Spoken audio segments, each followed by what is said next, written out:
नमस्कार प्यारे बच्चों। हमने पिछले वीडियो में कक्षा 9 की नई हिंदी पुस्तक गंगा के पाठ 8 रैदास जी के पदों को बहुत अच्छे से समझा था। अगर आपने वह वीडियो नहीं देखा है तो प्लेलिस्ट में जाकर उसे जरूर देख लें। आज के वीडियो में हम इस पाठ के सभी अभ्यास प्रश्नों के सटीक उत्तर और उनके पीछे के तर्कों को समझेंगे। परीक्षा में प्रश्न किस तरह से पूछे जाते हैं और आपको पूरे अंक पाने के लिए उत्तर कैसे लिखना है, यह सब हम आज जानेंगे। और चलिए सीधे चलते हैं अभ्यास प्रश्नों की ओर। सबसे पहले हम रचना से संवाद के प्रश्न देखते हैं। मेरे उत्तर और मेरे तर्क।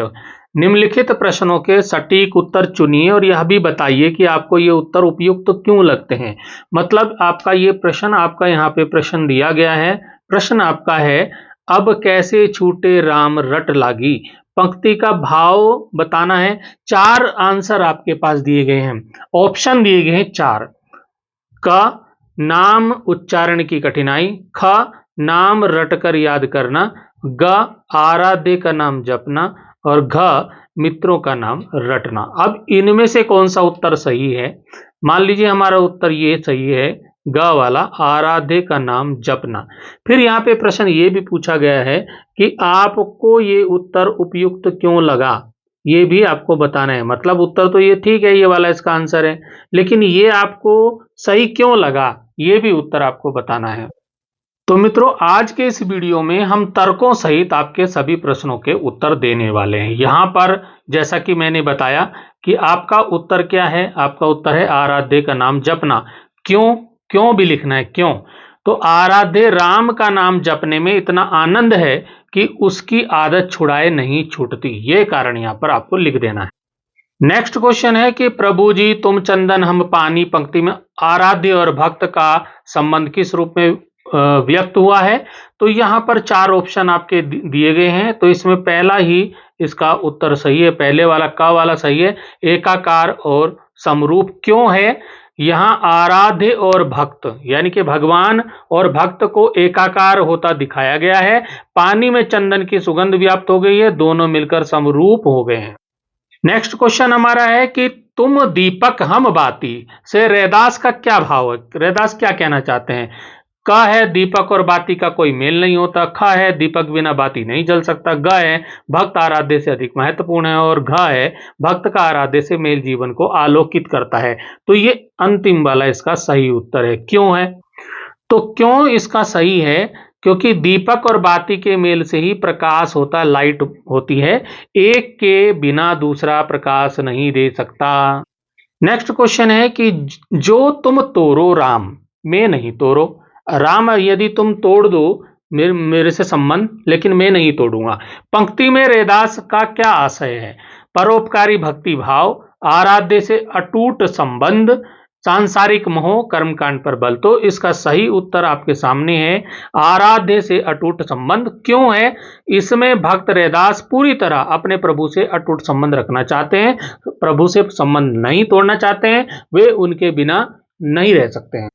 नेक्स्ट क्वेश्चन इसमें है कि तीरथ बरत ना करूं अंदेशा, पंक्ति से आप क्या समझते हैं? तो उत्तर यहां पर दिए हैं 4 आंसर, 4 में से कौन सा सही है मैंने यहां पर बता दिया है। तीर्थ और व्रत आवश्यक नहीं है, क वाला इसका सही है। क्यों सही है? क्यों? रैदास कहते हैं भक्ति के लिए व्रत और तीर्थ करना जरूरी नहीं है, जरूरी है अनन्य भक्ति। नेक्स्ट क्वेश्चन आता है, सर्वव्यापक ईश्वर की अवधारणा किस पंक्ति में व्यक्त होती है? कौन सी पंक्ति में? यहाँ पर 4 आंसर आपको दिए गए हैं। तो ईश्वर सर्वव्यापक है, तो यहाँ पर कौन सी पंक्ति में होता है? तो यहाँ पर दिया है, जहां जहां जाओ तुम्हारी पूजा हे राम, जहां जहां भी मैं जाता हूं तुम्हारी ही पूजा होती है और तुम्हारी पूजा मैं करता हूं। तो ये बताता है कि इस सब जगह ईश्वर है, तभी तो हर जगह उनकी पूजा संभव है। अब आपके 4 ऑप्शन वाले प्रश्न जो है क्वेश्चन समाप्त हो गए। अब आता है अर्थ और भाव के प्रश्न। तो यहाँ पर नीचे दी गई पंक्तियों का अर्थ समझाते हुए उनका भावार्थ हिंदी में समझाना है, लिखना है। तो है, प्रभु जी तुम घन बन हम मोरा, जैसे चितवत चंद चकोरा। इसका उत्तर हो जाएगा इस पंक्ति में, इस लाइन में, इसमें संत रैदास अपने राम के प्रति अनन्य भक्ति दर्शाते हैं, मतलब ऐसी भक्ति बताते हैं जैसी हो ही नहीं सकती, अनन्य भक्ति, है ना, अन्य कोई हो ही नहीं सकती। तो भक्ति दर्शाते हुए कहते हैं, हे प्रभु तुम जल से भरे बादल के समान हो, प्रभु जी तुम घन, और मैं मोर हूं, मैं हम मोरा, मुझे तुम्हारी ही प्यास है, तुम्हें घुमड़ते और बरसते देखकर मैं मोर के समान पंख खोलकर नाच उठता हूं, मेरा रोम रोम तुम्हें देखकर आनंदित होता है। जिस प्रकार चकोर पक्षी चांद को देखने के लिए निरंतर आकाश की तरफ टकटकी लगा के देखता रहता है, उसी प्रकार मैं भी सदा तुम्हें निहारता रहता हूं। निहारता मतलब देखता रहता हूं, और तुम ही मेरे सर्वस्व हो, आराध्य हो, ईश्वर हो। अब इसमें दूसरी पद की लाइन है कि तीर्थ बरत ना करूं अंदेशा, तुमरे चरण कमल एक भरोसा। तो क्या कहते हैं कि रैदास जी कहते हैं, संत रैदास भक्ति के बाहरी आडंबरों का विरोध और एकमात्र अपने ईश्वर की भक्ति पर करते हुए कहते हैं कि हे मेरे राम, हे मेरे राम, मेरे प्रभु, मुझे तीर्थ व्रत आदि बाहरी आडंबरों की कोई भी प्रवाह नहीं है, कोई भी चिंता नहीं है, नहीं नहीं अंदेशा मतलब कोई चिंता नहीं है, मैं उनमें आस्था नहीं रखता, मुझे बस तुम्हारे ही चरण कमलों का भरोसा है, एक तुम ही मेरे प्राणनाथ हो, मैं तुम्हारी ही भक्ति में लीन हूं। अब इसमें जो प्रश्न आते हैं वो है मेरी समझ और मेरे विचार। आपकी समझ और आपके क्या विचार हैं, तो नीचे दिए गए प्रश्नों पर कक्षा में चर्चा करनी है, उनके उत्तर आपको लिखने हैं। पहला प्रश्न इसमें है कि जो तुम तोड़ो राम, मैं नहीं तोड़ो। हे राम, यदि तुम मेरे संबंध तोड़ना चाहो तो तोड़ सकते हो, लेकिन मैं नहीं तोड़ सकता। पंक्ति में रैदास की अपने आराध्य में अटूट निष्ठा का भाव है, इससे आप क्या समझते हैं विस्तार से बताना है। तो हम क्या समझते हैं, रैदास की अपने प्रभु राम में अगाध निष्ठा और आस्था है, वे उन्हें ही ईश्वर कर्ता धर्ता सर्वस्व मानते हैं, वे मानते हैं कि उन्हीं से उनके जीवन का उद्धार होगा, अतः वे किसी भी सूरत में उनसे संबंध नहीं तोड़ना चाहते, उनसे दूर नहीं होना चाहते। सच तो यह है कि ईश्वर ही हमारा जन्मदाता, पालक और हितैषी है, मतलब हित चाहने वाला, भला चाहने वाला है, उसे सदा याद रखना, उन पर भरोसा जतलाना आवश्यक ही नहीं अनिवार्य है। अतः रैदास की यह भावना बहुत मूल्यवान है, काश मेरे जीवन में भी यह गहन आस्था आ जाए, ईश्वर पर आस्था। इसी में नेक्स्ट क्वेश्चन है कि रैदास ने तीर्थ और व्रत के स्थान पर किस साधन को भक्ति का प्रमुख आधार माना। आपके विचार से भक्ति के क्या आधार हो सकते हैं।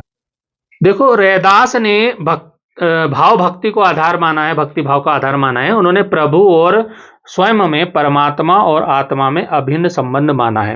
वे मानते हैं कि प्राणी उसी परमात्मा से बिछड़ा हुआ अंश है, दोनों में अंश अंशी अंग अंगी संबंध है। अतः भक्ति के लिए भावना की सच्चाई का और समर्पण का होना आवश्यक है। वे तीर्थ यात्रा या व्रत उपवास को भक्ति के साधक नहीं मानते, इसलिए उन्हें इनकी जरूरत नहीं है। मेरे विचार से भक्ति का एकमात्र आधार है भावना की सच्चाई, बाहरी आडंबर सच्चे साधन कभी भी नहीं हो सकते। नेक्स्ट क्वेश्चन हमारे पास आता है कि दोनों पदों में भक्त और आराध्य के संबंध को किन किन प्रतीकों उपमाओं के से व्यक्त किया गया है, उनको आपको लिखना है। तो पदों में आराध्य और भक्त के अनन्य संबंधों को निम्नलिखित उपमाओं और प्रतीकों के द्वारा व्यक्त किया गया है। जैसे कि आपने देखा होगा प्रभु भक्त, यानी कि प्रभु ईश्वर और जो रैदास है वो भक्त है। तो प्रभु क्या है, चंदन और में पानी। प्रभु क्या है, बादल वन में मोर, मतलब रैदास जी बता रहे हैं ना, चंद्रमा है प्रभु में चकोर, और दीपक है प्रभु में बाती, इस तरह से बताया गया ना। और प्रभु क्या है, मोती है, मैं धागा हूं, प्रभु सोना है, मैं सुहागा हूं, प्रभु स्वामी है, मैं दास हूं, राम ईश्वर है और भक्त रैदास है। आपके पढ़ने के लिए विधा से संवाद कविता का सौंदर्य यहां पर बताया गया है, पढ़ने के लिए आप इसको तैयार कर लीजिएगा। तो यहां पर पंक्ति है, प्रभु जी तुम घन बन, हम मोरा, जैसे चितवत चंद चकोरा। अब ये पंक्ति जो ये लाइन है, इसमें क्या है, इसकी विशेषता क्या है। उपर्युक्त पंक्ति के रेखांकित अंश पर ध्यान दीजिए, इसमें अनुप्रास अलंकार का प्रयोग किया गया है। ठीक है, इसमें क्या दिया है, अनुप्रास अलंकार का, चित्तवत चंद चकोरा। तो जहां जिस रचना में व्यंजन वर्णों की आवृत्ति होती है वहां पर एक से अधिक बार अगर आवृत्ति होती है वहां अनुप्रास अलंकार होता है। जैसे कि यहां पर चितवत में च है, चंद में च है, चकोरा में च है, तो यहां पर कौन सा अलंकार है, अनुप्रास अलंकार है। ये चीज आपको याद रखना है, कभी पेपर में आ जाए कि अनुप्रास अलंकार क्या होता है तो ये आपको लिख देना है। अब हमारे पास आ जाती है दूसरी पंक्ति, प्रभु जी तुम मोती हम धागा जैसे सोने मिलत सुहागा। तो ये जो पंक्ति है इसमें रेखांकित अंश में क्या है, उपमा अलंकार है। इस पंक्ति में क्या है, उपमा अलंकार है। किसी प्रसिद्ध वस्तु की समानता के आधार पर जब किसी वस्तु या व्यक्ति के रूप गुण धर्म का वर्णन किया जाता है तो वहां उपमा अलंकार होता है। तो प्यारे बच्चों, इसमें जो रेखांकित पंक्ति है, रेखांकित मतलब अंडरलाइन, ये है जैसे मिलत, जैसे सोना मिलत सुहागा, तो ये रेखांकित है। तो यहां पर जो जैसे शब्द होता है ये आपको उपमा को बताने का काम करता है। अब हमारे पास अगली पंक्ति आती है, तीरथ बरत ना करूं अंदेशा तुम्हारे चरण कमल एक भरोसा। तो यहां पर जो चरण कमल है, चरण कमल, ये अंडरलाइन है, मतलब ये रेखांकित है। तो ऊपरी रेखांकित अंश में क्या होता है, रूपक अलंकार है। इसमें चरण कमल, चरण कैसे है, कमल रूपी चरण। तो रूपक अलंकार वहां होता है जहां रूप और गुण की अत्यधिक समानता के कारण उपमेय में उपमान का आरोप कर अभेद स्थापित किया जाता है। इसके लिए आपको अलंकार पढ़ने पड़ेंगे बेटा, तभी आपको समझ में आएगा कि उपमेय उपमान होता क्या है। अब चलते हैं, नीचे दिए गई सूची को ध्यान से देखिए। इस सूची में रैदास के दोनों पदों में कुछ विशेषताएं चुनकर दी गई हैं। दोनों पदों में से चुनकर इन विशेषताओं को दर्शाती हुई आपको पद की कविता की लाइन लिखनी है। तो यहाँ पर विशेषताएं हैं और दूसरी साइड में उदाहरण है। तो यहाँ पर जो आपके बुक में जो दी है अनन्य भक्ति भाव। तो अनन्य भक्ति भाव कौन सी वाली लाइन में आया है वो लाइन लिखनी है। तो वो अनन्य भक्ति भाव इसमें आया है, जो तुम तोरो राम मैं नहीं तोरो, तुम सो तोरी कवन सो जोरो। हे राम, यदि तुम मुझसे संबंध तोड़ना चाहो तो तोड़ दो, लेकिन मैं नहीं तोड़ूंगा। अगर तुमने मेरे से संबंध तोड़ भी दिया तभी मैं तुमसे संबंध नहीं तोड़ूंगा। ईश्वर, तुम सो तोड़ी, तुमसे तोड़ करके, तुमसे संबंध तोड़कर कवन सो जोड़ो, किससे मैं संबंध जोड़ूंगा, मेरे पे तो कोई और साधन ही नहीं है, किससे जोड़ूंगा। दूसरा यहां पर दिया है सरल और लोक धर्मी भाषा कौन सी लाइन में आई है वो लाइन लिखनी है। तो ये लाइन है, प्रभु जी तुम चंदन हम पानी, जाकी अंग अंग बास समानी। अब आपको बताना है कि उपमा और तुलना कौन सी पंक्तियों में आई है। तो आई है, प्रभु जी तुम घन बन हम मोरा, जैसे चितवत चंद चकोरा। यहां मोर और चकोर उपमान है। कवि की भक्ति इसमें उपमेय है और इसमें जो सा शब्द वाचक शब्द है और समान धर्म लुप्त है यहां पर। तो यहां उपमा अलंकार है। तो इसे चाहे तो भक्त और ईश्वर के बीच संबंधों की तुलना भी कहा जा सकता है। अब आपको बताना है कि लयात्मकता और गेयता और ध्वन्यात्मकता जो है वो कौन सी पंक्ति में है। तो वो है, प्रभु जी तुम मोती हम धागा जैसे सोने मिलत सुहागा। तो यहां पर कवि ने लय और गेयता बनाए रखने के लिए सोना की जगह सोने शब्द का प्रयोग किया है और शब्दों को लय और संगीत के अनुसार उनको ढाल दिया है। सोने मिलत सुहागा में सभी शब्द, उनकी ध्वनियां बहुत कोमल और मधुर यहाँ पर है, तो यह माधुर्य गुण यहाँ पर है। अन्य उदाहरण जो है, दूसरा उदाहरण इसका हो सकता है कि जहां जहां जाओ तुम्हारी पूजा, तुम सा देव और नहीं दूजा।